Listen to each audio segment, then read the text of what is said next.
Assalomu alaykum qadri baland qadrdonlarim. Bugun 2025-yilning 17-may sanasida sizlar bilan g'oyibona ko'rishib turganimdan xursandman.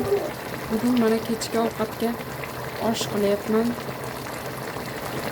Sizlarga qisqacha bo'lsa ham rolik qilay dedim, lekin to'lig'icha ololmadim. Chunki kayfiyatim yo'q, xohish yo'q edi xullas. Ozginagina bo'lsa ham mana bu oshni qaynatgan sizlarga chiqib ko'rsatmoqchi bo'ldim.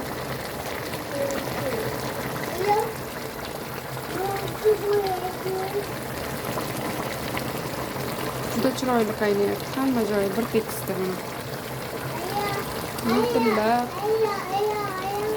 Jonim. Toyim. Okey, de Imron. Okey.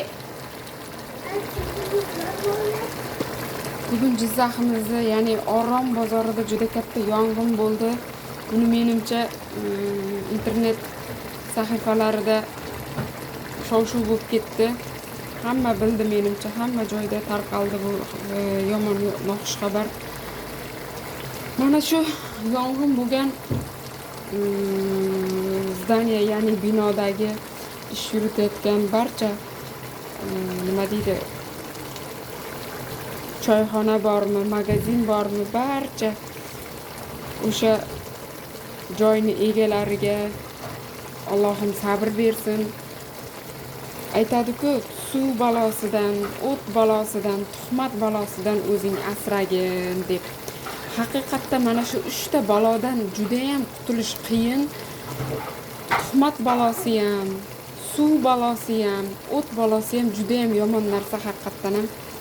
Buni Alloh o'zi sabr bersin, kuch-quvvat bersin, mollariga yana tiklab o'z hollariga qaytib ishlarini qaytadan boshlashlariga Allohim o'zi kuch-quvvat bersin.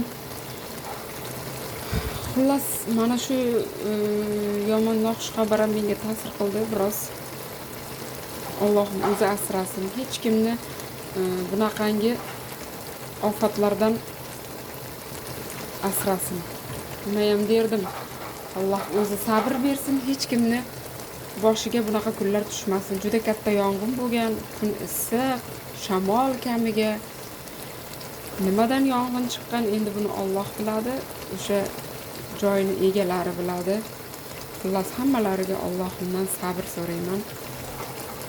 Mol va dunyolariga qaytadan tiklab olishlariga Allohim o'zi kuch-quvvat bersin.